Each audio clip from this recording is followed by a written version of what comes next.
Ger is ready. Scar, are you ready?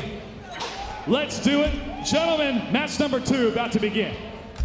This one's exciting on MK11 Skarlet. I think she looks amazing and Alright, plays that's what I'm amazing. talking about. Enough about Skarlet. Let's talk about this dude right here.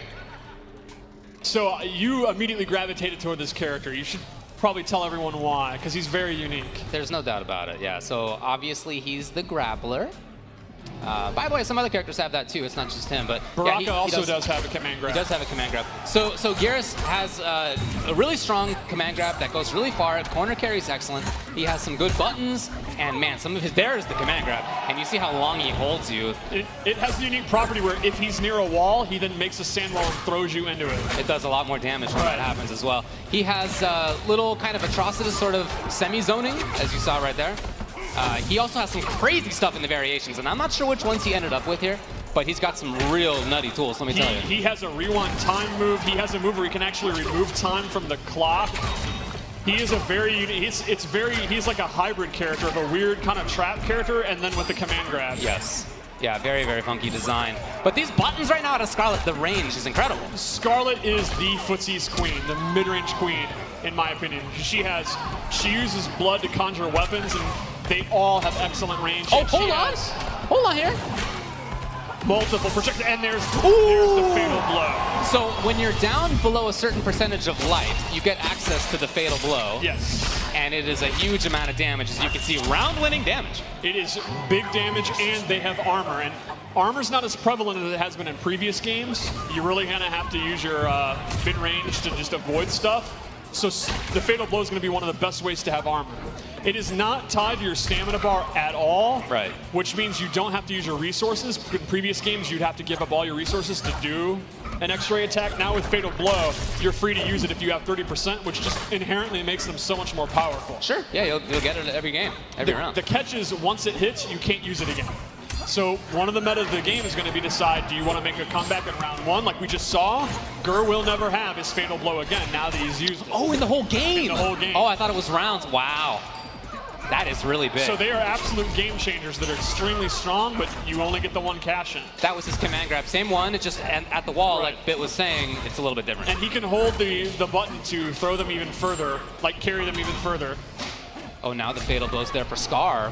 And that's the crushing blow. That oh my god, look at the damage! So the way that one works is the last hit's an overhead of the string. If you duck block, you get the crushing blow. He also has a low where he does sand trap. So it's a 50-50. If they think you're going to do the low sand move, they duck. And if they get hit by that overhead, they lose 40% of their life because of the crushing blow. You're telling me his mix-up? His mix-up has a crushing blow in it. But okay, like Fatal Blow, he character. only can use that once per game. Right. So that's one of the fun things about crushing blows. Do you want to go for that mix-up now or later? I see, okay.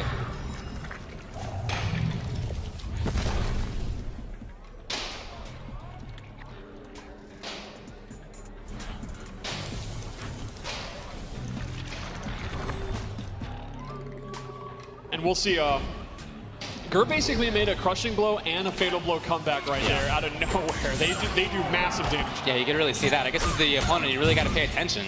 Combos in general in this game are significantly shorter than they've been in the past, and they do less damage. And they kind of, that damage you would get by doing the cinematic moves. Yo, did you see that combo this guy already has? What do we say, 2 hours of gameplay so far?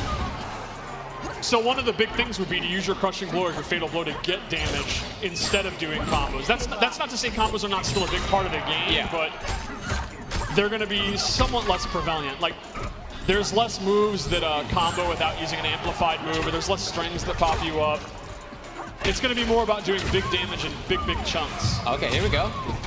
Can you get in there in time? No. Yeah, and Skarlet, she has like 4 different projectiles, so...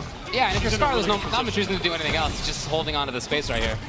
But gotta pay attention to that fatal. Oh, okay. Fatal blow was available. Didn't end up coming up. Skarlet is a good example of how the offense works in this game. Her back 2 is that scythe move that's an overhead, but it does not pop you up, and it is unsafe if blocked. Okay. But then her back 3-4, that can pop you up in the corner. So she has a low that can pop you up, but she does not have an overhead. Uh-huh. Oh, he's really found a good tool. Oh, good jump. Probably looking for command grab. Didn't come.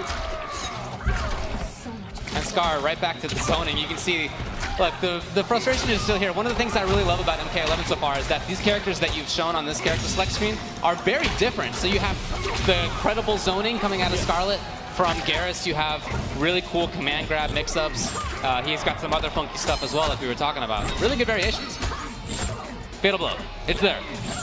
Yes, and then we'll also have characters like Sub-Zero, who has great some of the best offense in this version, which is unique. Sub-Zero, typically you think of him as a very slow defensive character. I really don't think he is in this one. He's quite different, yeah. And Sonya's also has really, really good mix-ups.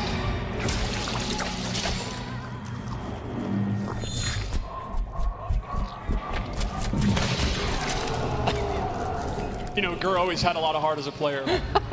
Bane and the command grab characters he traditionally used.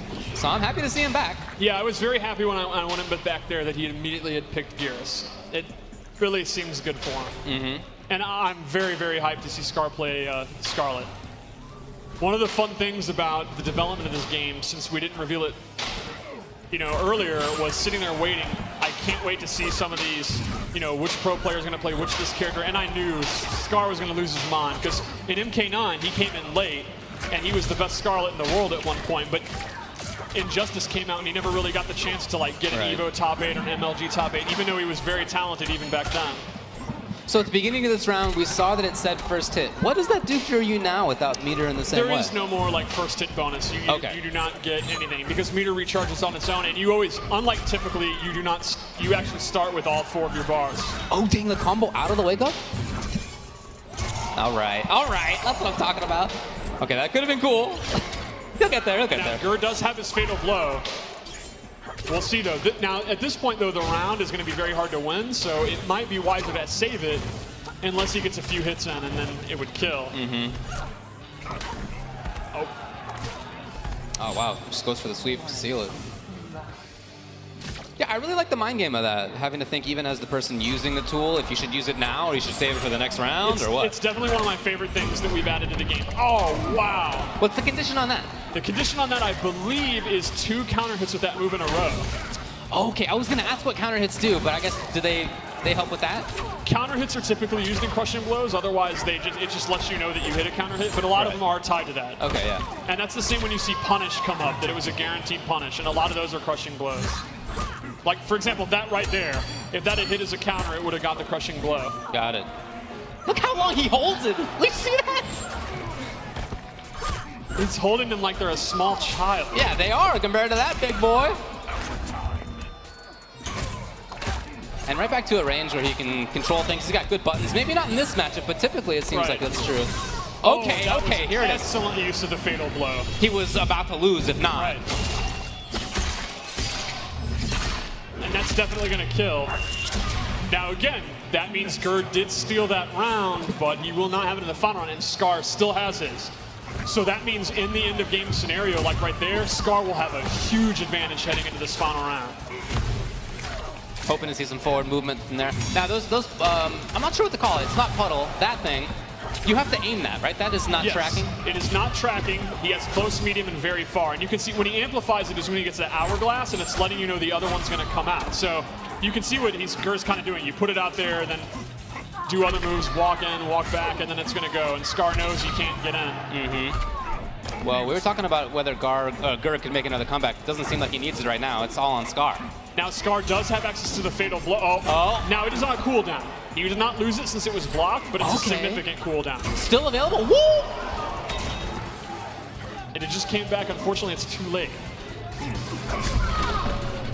So then you do have access to it more than once. If it's blocked or whipped. Okay. Once it actually connects, it's used. Okay.